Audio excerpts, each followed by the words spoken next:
To the third and final part of my Dreamcast collection and my tribute to the Sega Dreamcast in general. This is the only game I don't actually have the case for aside from Sonic Adventure 2, so I just put this in a little sleeve. It's Test Drive Le Mans. Really cool racing game. What was funny about this is that it's actually possible. It lets you choose to race the 24-hour Le Mans race in real time, which means you'd actually have to be at your console for 24 hours if you're that crazy enough to play the game that long. I mean, I don't think my Dreamcast could survive even being on for 24 hours. And Choo Choo Rocket. This is basically a simple puzzle game. It's free online today, so there's really not much reason to own this one aside from collector reasons, but great game. Jet Grind Radio. This is a common game for the Dreamcast, but it's actually one of the best games for the Dreamcast. Just an open world style game.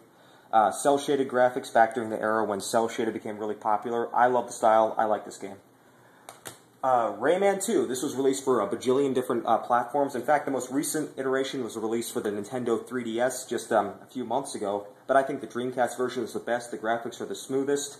And it also retains the silly gibberish-style voices from the N64 version, which I think have the most charm and appeal, as opposed to the real voice acting from the PlayStation version. Toy Commander. I love the premise of this game. It's basically kind of like Toy Story, except like the old-fashioned toys. They actually rebel in civil war against the new, more high-tech toys that are being that are trying to replace them. So it's kind of like Toy Story, except it's like combat-oriented. Really good fun, and too bad there was never a sequel made. Expendable for the Dreamcast. This is basically just what you'd expect from a 3D-style Contra game. Really fun. Another launch title for the Dreamcast. Now, this, on the other hand, Mach-N X, is incredibly weird. Let me just try to explain the premise of this game. Basically, you play as a sentient carrot that becomes a sword that hijacks into the minds of other people and then kills other people, steals their soul, and then controls their body. I mean, and then you fight off a whole bunch of Nazis. I mean, that's just...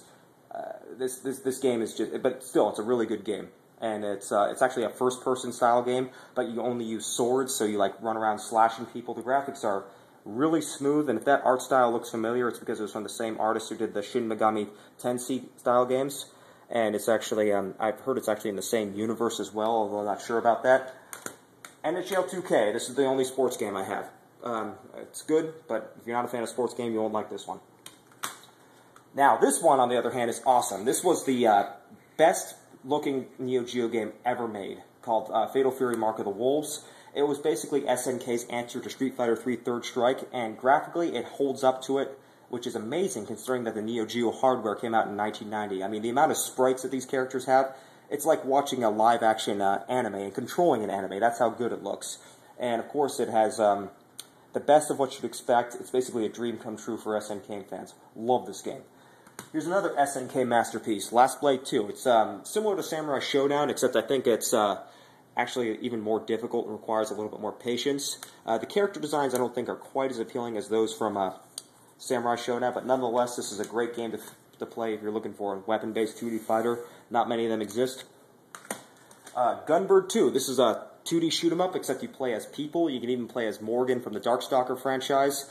It's all two-dimensional. In fact, it may be easy to mistake this as a Saturn game, but still, really a lot of fun. Great game, great challenging games. They don't make games like this too often anymore. Now, a lot of people think that the Dreamcast wasn't known for RPGs, but it actually did have a few gems, even though its quantity of RPGs was a bit lacking compared to the PlayStation. And this is one of the best JRPGs ever made. Skies of Arcadia. It's a huge 2-disc adventure. I mean, it was ported to the GameCube eventually, but if you ask me, I think that the GameCube version doesn't have quite as sharp graphics, just doesn't look as good. And it's also... felt a little bit more dated when it was released compared to Skies of Arcadia, which came out in 2000. Echo the Dolphin. This is a love it or hate it style game. Personally, I love it. I mean, just the sense of scale in this game. Like, you really feel like you're a dolphin exploring, like, the mysteries of the ocean. And I'm really, like, a real big fan of, like, those TV documentaries that talk about, like, deep sea life. And there are many levels in this game that make you feel like you're playing through those TV series. And just playing as a dolphin is just an original concept in general. And this game has really great control, so a really good adventure game, amazing music, and also one of the best-looking games ever released for the Dreamcast. Why didn't they make a sequel to this game? I would please bring back the Echo the Dolphin franchise, I guess.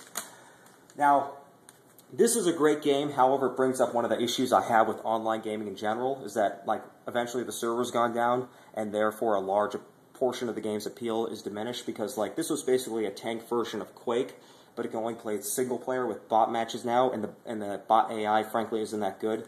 But when I remember playing this online, and goddamn was it fun. Mars Matrix, an original shoot 'em up for the Dreamcast, all 2D. It's from Capcom, hard as hell. I mean, what else is there to say? Gigawing, like Mars Matrix, except it takes place in kind of like a futuristic World War II environment, if that makes any sense. Gigawing 2, kind of like Gigawing, except it's not quite as hard, and also has 3D graphics, and damn is it fun. Yeah, nothing else more to say about that. Just a great game. Let's see, oh yeah, more RPGs for the Dreamcast. There's Evolution, good stuff. Here's the sequel, Evolution 2.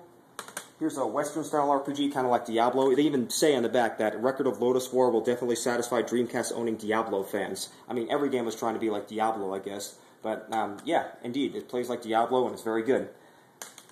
Grandia 2, a great RPG that was also ported to the PlayStation 2. Not nearly as good as the Dreamcast version, and just about everybody would agree with that. Even people who hate the Dreamcast version will agree the PlayStation 2 version sucked. But this is a great RPG. Frankly, I kind of prefer the original Grandia on the PlayStation and Saturn a little bit more. Still, I like this one.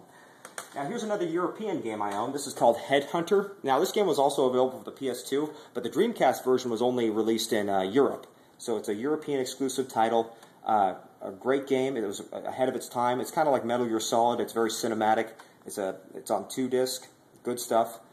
And lastly, here is D2 for the Sega Dreamcast. This game was actually originally going to be released for the M2, which was the successor to the 3DO, but when that project fell apart, eventually it moved on to the Sega Dreamcast, became an entirely different game. And this game is actually kind of humorous in a way. I mean, it's